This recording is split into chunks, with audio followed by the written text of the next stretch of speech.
everyone, and welcome back to the Dork Side. I'm the Dork on the road, and today I'm finally getting around to setting up my new helmet with a whole motovlogging setup, and I'm going to show you guys how I do it.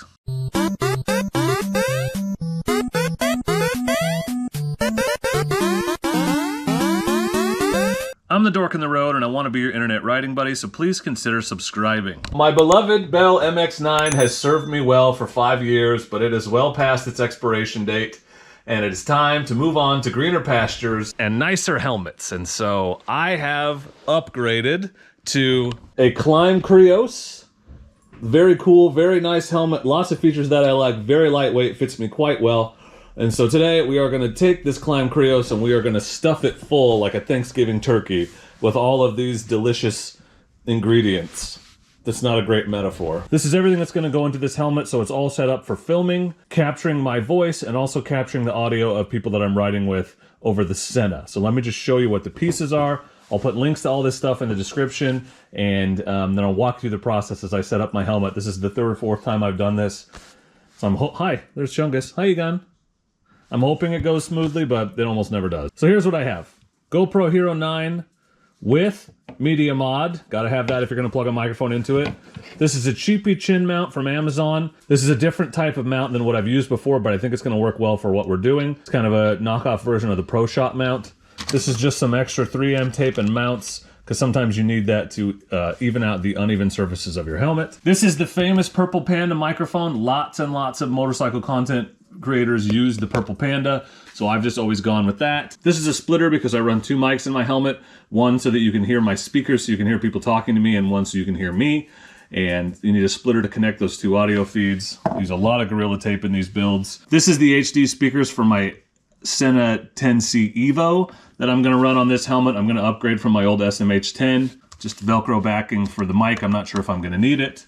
Here is the second microphone. So this is a crappier, a cheaper one that I have. This is what I'm going to use for the speaker audio, and then I'll use the Purple Panda for my mic to put in front of my face. This is a little dead cat fur, keeps the wind noise down, and my Sena. This is the battery pack that I run on all my helmets. This thing is a game changer. Between this and a 128 gigabyte card in my helmet, I can film all day without stopping. Camera doesn't die, I don't run out of battery. I don't run out of card space. So this thing is ugly and not aerodynamic, but it is so convenient to have. And then I've just added, this is an 18-inch USB-C cable that I need to run it around my helmet. First things first, I guess, is I better put the mount on the front of the helmet and make sure that's all gonna work. So this is the Krios. It comes with two visors and a pin lock. So I've got the smoke visor, I've got a clear visor, and I've got a pin lock insert that I put in the clear visor. This is a great, very lightweight helmet, a lot more comfortable, a lot quieter than my MX-9. And I'm excited to use it. This mount just goes on here like this. It's gonna have the aid of some tape, obviously. So I'm gonna have to cut the pads that it came with in half to make them fit on each individual piece, but I think this is gonna work well right there, and it's not even gonna block this vent too much. The other thing I like about the Krios is that all this venting goes straight up to this area. It doesn't go directly through like it does in the MX-9. I had to seal all that off because I was getting a lot of wind noise. I shouldn't get wind noise because it doesn't go straight through, it goes up to help keep your visor defrosted. So there's this ridge here, you see this, along the bottom of the helmet. And so it makes it hard for these to get an even seal. So what I've done is I cut some pieces of another mount, another 3M piece, and I'm just gonna stick it on here like this, so that the top is a little wider, a little thicker than the bottom, and that'll make it sit a little bit flatter and just get a little bit better connection. So you can see I just added a little extra here to give it a little bit of a lip to even it out a little. It's not really about being flush because I can always adjust the camera up or down. It's just about getting more sticky surface area on the helmet to make it a little bit more secure. I'm not super worried about it with this giant mount because it's got approximately 4 times the 3M tape on the back of it as any other single mount I've ever used. Here we go. Let's see if we can get it lined up before we stick it on.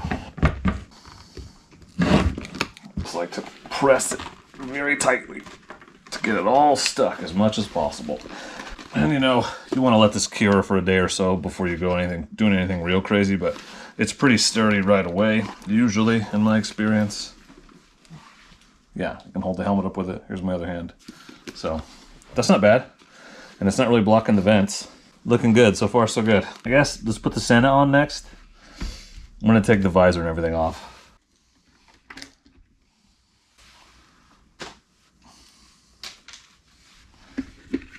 So I'm just going to attach this to this helmet, and I'll just have 2 cameras on this helmet. So this could be a backup camera if I ever needed it to be. I'm just going to use the clamp mount and just slide it up here on the left side of the helmet, because that's where it goes. I'm actually going to take out the cheek pads right now. Oh yeah, just slides right out.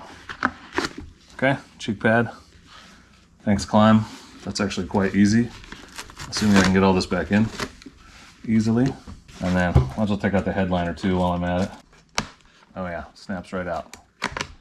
Okay, you need all this out of your way, so it comes out sooner or later. Feels like, yeah, there are snaps at the back. So I've never done this with the Krios before, but headliner out. I like to get the Sena as close to this gap between the chin bar and the rear of the helmet as possible, because I can run the cords right in here and hide them all. Get it more or less flat, flush with the bottom. Well, let's assume that's going to work. I'm just going to tighten it down there. Actually, I'm not. I'm just going to leave it. I'll snug it, and then I can move it if I need to. Just a tip, just to see how it feels. Just to know where it's going to be. You got to be careful that you get the right side on the right side and the left side on the left side, but it's really easy to tell because one of the cables is a lot shorter. And so the longer one goes on the opposite side of the helmet. This is the left side because it's short. This is the right side because it's long. It has to go around the helmet. I was hoping I wouldn't have to use these, but it's not going to work with the Velcro that's in there. So these little stick-on Velcro pieces, you can then stick your speakers to these. So I'm going to put these in the ear hole areas and just stick them to the Velcro and hope that works. So it's just sticking in there, the little pad, and then you can stick your speaker to it. Okay, I'll do the same on the other side. Some people like the boom mic. I like this little mic for the Sena because I can just tuck it up behind a cheek pad and not worry about it. And I'm just going to put it on the same side as the unit up here. If it's right behind the cheek pad, I've had no trouble with that. I'm going to put it right in the middle maybe so I can get a little bit better grip on it from the 2 sides. But I got to use one of these sticky pads again.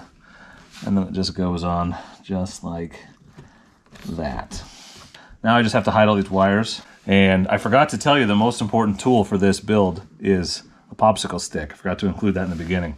But we're going to use the popsicle stick to take this wire here and run it along the headliner up behind the foam of the helmet and out of the way. And you want to use a popsicle stick or a tongue depressor because a screwdriver or something can cut and nick your wire or cut and nick your foam. You don't want that, especially on a brand new helmet that you just spent hundreds of dollars on. So popsicle stick or tongue depressor is the way to go. So I've been talking to this GoPro this whole time and it crashed I don't know how long ago. So let me show you where I'm at. So I wrapped the mic in dead cat fur and I've taped it in here just as a placeholder, and because the tape muffles the wind noise a little bit and my breathing noise. Second mic is right here next to the speaker. That's to get the audio from the Sena. And then I've run the whole thing to a splitter. And now I'm going to hide all these wires up in my helmet and put the pads back in and see that it all works together. Also, pro tip, in case I didn't get it in before, the number of stripes on your mic plug matters. You want it to have 2 black stripes. If it has 3, it won't work without an adapter, which is what I'm holding in my hand. But it's all got to have 2, because that's your left and right channel. Otherwise, there's a microphone channel in there, confuses the GoPro, and doesn't work. I fought this battle many times. Found out the hard way many times. That's tough to see, but basically, I didn't even bother to gather up all the extra wire.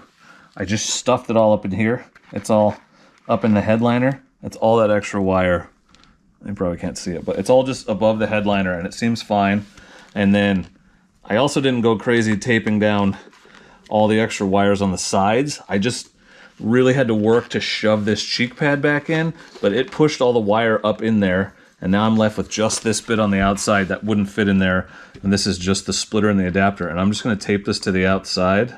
And so all the extra wire is just behind this cheek pad. I haven't tried this on yet, and I really had to work to get this up in there because it's pushing all those wires up in between the foam and the shell. But so far so good. I'm gonna put the other cheek pad in and just see how it feels. Oh, it's always just, like, this is why you can't do universal instructions for every helmet, because every helmet's different. This Klim is the first I've had cheek pads that have these really deep things on the side, so it's gonna take some adjusting. I may have to trim it. The other option here is, instead of using this clamp, there's a sticky pad I can put on the outside for the Sena. I might have to use that. That'll just go on the outside. I'm gonna do that. I'm just gonna use this thing.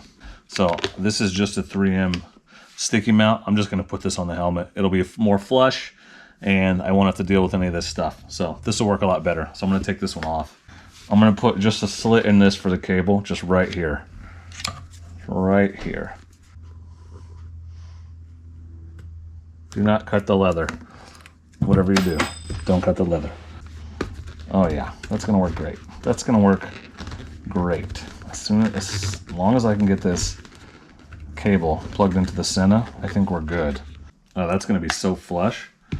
So flush. It's like a new hip slang term that all the kids are using. Bro, that is so flush. Stop trying to make flush happen. It's not gonna happen, you dork.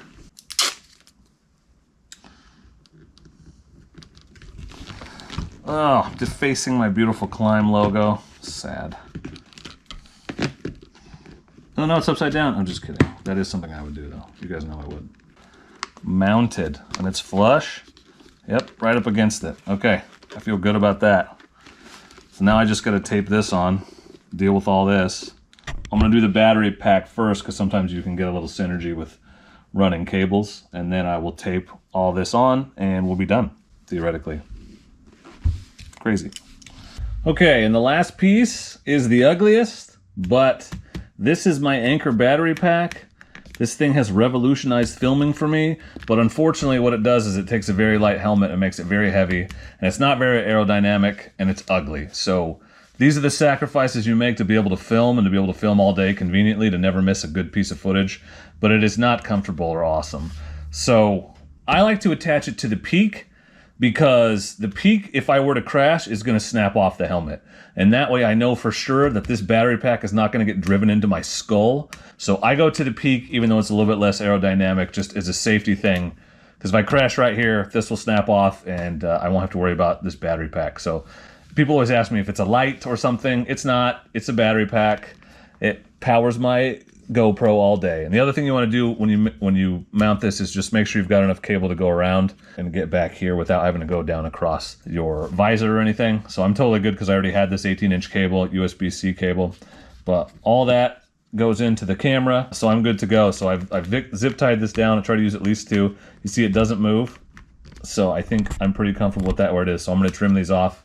It's as tight as I can get it with these pliers, which is what you want, tight. Very tight, because you don't want it coming off in the wind or on bumpy terrain. I'm just going to put little pieces of tape just to keep this from flopping around in the breeze. Let's just tear it vertically like that and get it anchored down to the helmet as tight and out of the way as I can. It's ugly, I know. Ruins a good helmet. This is the price you pay for filming and getting decent footage. Both cables, that'll keep them handy for when they need to be plugged in. And Gorilla Tape does not last forever. This has to be replaced and refreshed from time to time. Just accept that you're going to have to do that. And if you're riding in the rain, really, really, really needs to be replaced and refreshed. Electrical tape is better in some instances. I don't care if it's ugly because you guys never see it on film, because I'm always filming from this perspective. And as long as it's not like too glaringly stupid looking from being out on the road, I don't sweat it too much. Okay, I think that's going to work.